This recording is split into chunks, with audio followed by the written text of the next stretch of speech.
Bonjour, Julien Serret de Gostai. Gostai, c'est une société de robotique et de télécommunications qui conçoit, fabrique et commercialise, une société française qui commercialise ce robot qui s'appelle Jazz. Alors c'est pas exactement un robot, c'est une machine de téléprésence mobile. Il faut savoir qu'elle est contrôlée à distance par une personne qui en prend le contrôle. D'accord. Donc c'est une machine qui fait 1 mètre de haut, qui est mobile, sur roue, qui est munie de capteurs pour détecter les obstacles, qui est munie de haut-parleurs, un micro, d'une caméra grand angle et d'un écran. Et l'idée c'est que la personne qui en prend le contrôle sur une interface web, il suffit qu'elle ait un PC connecté à Internet et un navigateur Internet. La personne qui en prend le contrôle, quand elle se connecte, on voit son visage qui s'affiche ici, elle peut parler à travers le haut-parleur, elle entend ce qui se passe et elle voit évidemment tout ce qui se passe. Et le plus important par rapport à tous les outils de communication qui existent aujourd'hui, la personne, elle est mobile à distance. Donc, quelque part, ça amène la relation qu'on a en vidéoconférence, ça l'amène dans les opérations, ça lui donne la mobilité.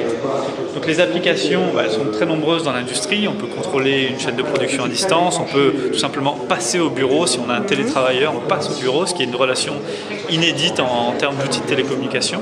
Et dans le monde médical, ça sert par exemple aux urgences. Vous avez le médecin de garde, le médecin urgentiste qui appelle le spécialiste de garde, un urologue par exemple.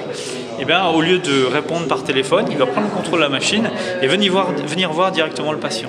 Donc ça a deux effets. Déjà, ça a une valeur informationnelle. Vous avez le spécialiste à distance qui va avoir beaucoup plus d'informations sur ce qui se passe, qui va pouvoir dialoguer directement avec le patient. Puis c'est une valeur plus émotionnelle. Quand vous demandez au patient ce qu'il en pense, il vous dit « Ah oui, j'ai vu le spécialiste. J'ai été pris en charge par le spécialiste. » Et ça, c'est pas du tout une relation que vous avez par téléphone aujourd'hui. Donc ça, c'est un exemple. Les nombreux autres cas d'application, c'est dans les centres de dialyse, vous avez un médecin néphrologue qui va faire le tour des patients. Dans les hôpitaux, vous avez les familles qui rendent visite aux enfants. Les applications sont très nombreuses. Tous les cas où aujourd'hui on intervient à distance et où on a besoin de se déplacer physiquement, on peut se poser la question, tiens, est-ce que je ne peux pas plutôt me servir de Jazz pour intervenir à distance sans me déplacer directement? Et au sein des hôpitaux alors Alors au sein des hôpitaux essentiellement. Et on peut l'imaginer à domicile aussi Alors à domicile aujourd'hui la problématique qu'on est en train de résoudre, c'est l'équation économique. C'est un dispositif qui est très abordable aujourd'hui pour les collectivités, les entreprises. Il coûte 9 000 € à peu près. Selon les options, ça peut être un peu plus cher, mais en gros c'est 9 000 €. Donc c'est très vite amorti pour une collectivité. Par contre, pour un particulier, ça reste un peu cher. Nous, on n'achète pas des objets à 9 000 € tous les jours. Donc là, on travaille sur deux choses. La multiplication des usages pour qu'on l'amortisse sur beaucoup plus d'usages différents, et puis la réduction des coûts qui viendra de toute façon avec les progrès technologiques. D'accord. On peut le faire fonctionner Oui, bien sûr, je vais en prendre le...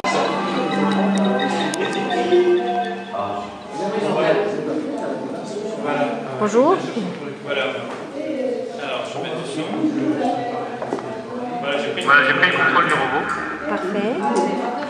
Là, je suis dans les mêmes locaux, mais je pourrais être à 10 000 km de là.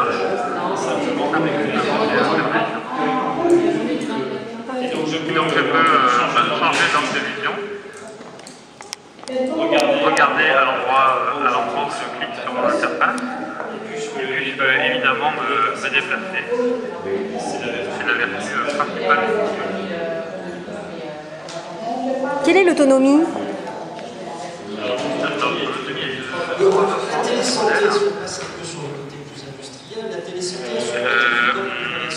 Petit à petit, les versions à venir vous proposer des autonomies encore améliorées.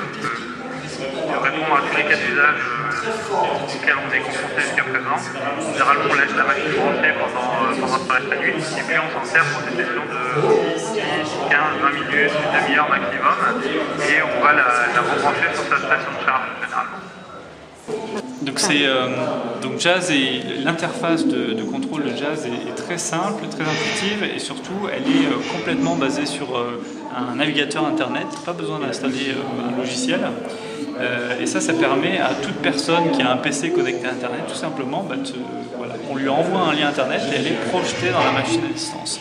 Ce qui permet de démultiplier les usages, là où en vidéoconférence, il faut avoir très souvent le même matériel des deux côtés, ou au moins installer le même logiciel, ce qui restreint beaucoup l'utilisation du matériel. C'est la santé qui est venue vers nous en fait. Donc là, vous voyez, je dirige la machine. Donc si je veux tourner la tête, je clique et l'image se centre là où j'ai cliqué. D'accord. Si je veux avancer, je maintiens le clic enfoncé et j'ai un petit curseur qui apparaît qui me permet d'orienter le robot. Et puis plus j'éloigne ce curseur du centre, plus on va vite dans la direction choisie.